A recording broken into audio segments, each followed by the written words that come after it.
Hey guys, it's Ben. Back here with my sixth reflection for the course. This week, the topic that I'm going to be really focusing on is sports and celebrities, which I know is a big overarching theme of the this week's lecture, but I feel like there's a lot of stuff that you could talk about, a lot of artifacts that you could bring in here. So let's get started. So first and foremost, as we talked about in the lecture, it's extremely interesting to me, the links between sport, celebrity, sponsorship, and advertising, and how they're all interconnected and they all have something to do with one another.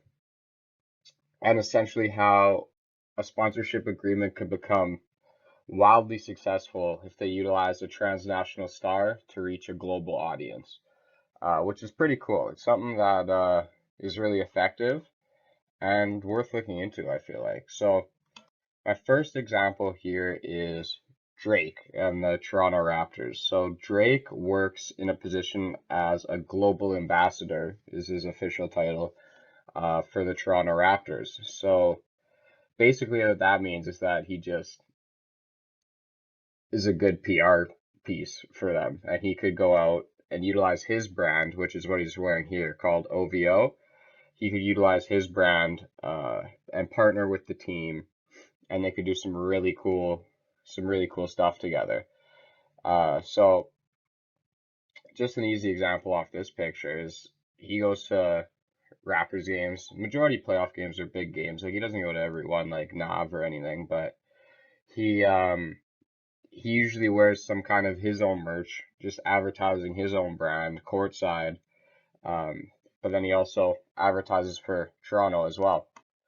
And when they partner together, they have some really cool collaborations. So on the left here, this is a picture of the Toronto's practice facility, and it recently just got renamed the OVO Athletic Center, which is Drake's brand, the OVO Owl. You could see up there by the Toronto logo, as well as the OVO Athletic Center title. So this is one example of some really cool partnerships that they've done together. Um, and interesting how that celebrity advertising sports sponsorship link can all be connected. And then another example I have of Drake, OVO, and the Raptors here is the 2019 NBA Finals custom jacket that Drake had his brand make. So basically what the OVO brand is like kind of like a higher end luxury clothing brand. So he made a luxury clothing item about, and they're custom made to each player that won um, the NBA championship with Toronto. So here, this is OG Anunoby's jacket. On the left-hand side of the image, you could see that his name's highlighted, and he has his nickname on the sleeve with his country of origin. The Toronto Raptors logo is presented prominently, as well as the OVO owl.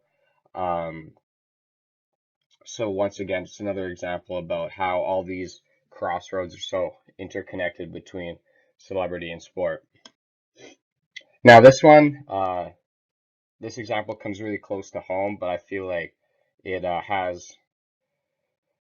it's a really good learning point to try and get my message across here. So the brand that I'm talking about in this case right here is a brand called Roode Vogue. And I made sure to actually wear one of my Roode Vogue hoodies today. Um, So essentially what Roode Vogue is a local Saskatoon-based clothing brand. And all through high school, I remember it was just starting up and lots of high school kids wore it, but it never really moved outside of the boundaries of the city, let alone the province. It was a really Saskatoon, Saskatchewan-based brand. But over time, the creator of the brand was able to use big time sports names and celebrities to nurture the distinctly local demeanor of his brand and turn it into a more of a, I wouldn't say global brand, but he's definitely made it more national and even international to an extent by getting it down to the States, that kind of stuff. So these pictures that I have here are some of the sports icons that he utilized to do this. So starting in the top left here, that's Stephon Diggs. That's the wideout on Minnesota Vikings. Um, he's wearing his brand. Bottom left here, that's Odell Beckham Jr. He's wearing the Vibes hat, which is a one of his lines of clothing. It was all about vibes. In the middle there, that's Jeannie Bouchard, and on the right, that's Jarvis Landry, another NFL player. And the list goes on and on about the people that he connected to wear their brands. And I know Jarvis Landry, especially the big picture on the right here, he was the first big name that he got to wear his brand, and he actually made a partnership agreement with them that he'd give him lots of free clothing, whatever he wanted, as long as he just wore one of those items of clothing in a post-game press conference. Because just that one planting the seed in that one spot could do a lot to nurture his brand and expand it across the borders that he wouldn't have been able to get across himself without utilizing these kind of um, icons in the industry. So talking a little bit more about OBJ here and the link between celebrities and advertising, as well as sport, is a big controversial thing that's been happening this season in the NFL, and that's OBJ wearing a designer watch while he plays. So this goes against the league bylaws. So every time he wears this watch, he gets fined by the league. But it's a designer watch. It's worth more than most people's homes, which is crazy. And he's wearing it like he's just gonna. He said he's gonna soak all the fines, and he's gonna wear it regardless of what the NFL says. And there's definitely some kind of sponsorship agreement behind this. Like I don't know if he'd be wearing that watch on his own accord like that, or if he's trying to promote the brand of watch that this is. But it's a really interesting advertisement piece and a way that a sports celebrity has been utilized that I haven't really seen before. I mean, J.R. Smith, a basketball player, he had a Supreme logo tattoo that Supreme is just another brand, and he had to get that covered up with tape every game. He couldn't wear it because it went against league bylaws. Um, so it's really interesting about where this could go in the future and how different companies can try and take advantage of big sports celebrities like this. Because OBJ is on Instagram and stuff. Like he's classified as an influencer. Like he has lots of followers. The messages he posts convey a lot of influence. Um, he's definitely a big name guy, household name. So him doing stuff like this makes it into the headlines, can promote a brand exponentially. Uh, than if he had never engaged in that behavior. So this is a commercial for the new Terminator movie coming out.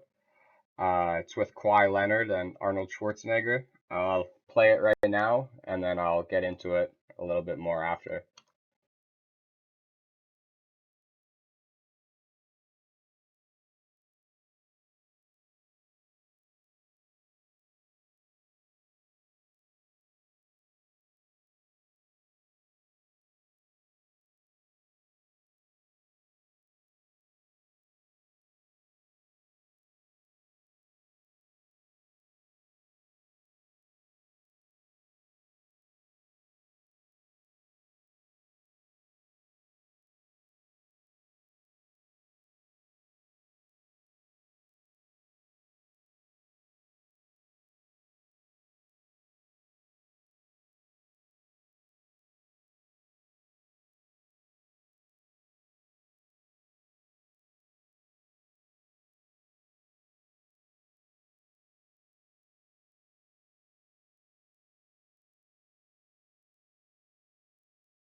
Hey, sorry, once again, ran into a little problem in the editing process, so kind of waited until the week that this assignment was due to upload them all.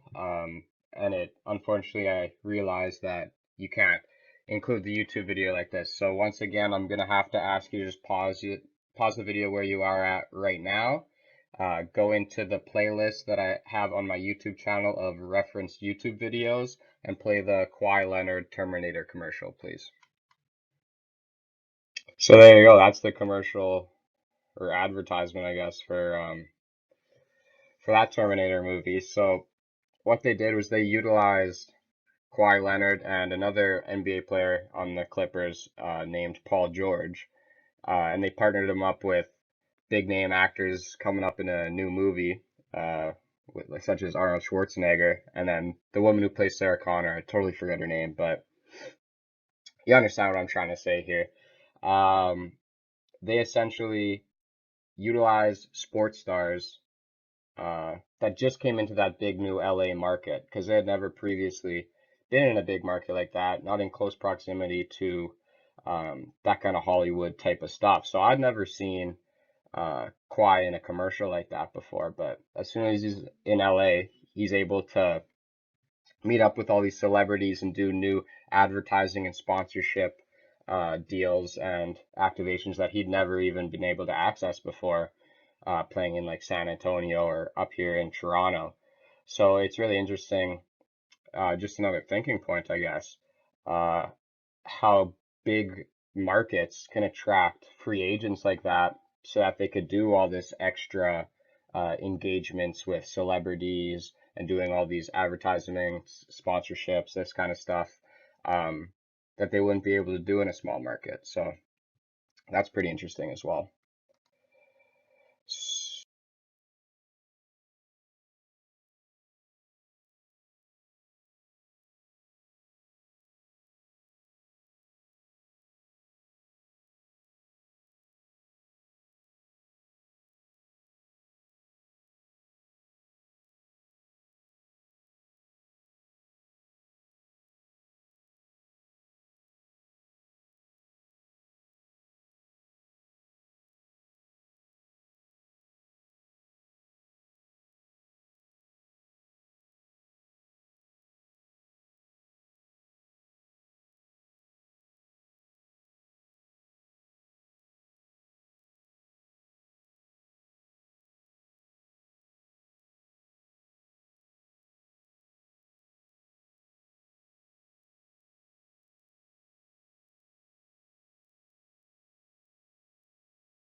So that's all I got for you this week. Just kind of examined that relationship between sport, sponsorship, advertising, and celebrities, and just looked at it from a few different perspectives about how they're all dependent and influenced and all connected to one another. So I don't know. I thought it was just a pretty interesting topic to make a full reflection on. So hope you enjoyed it. See you guys next week.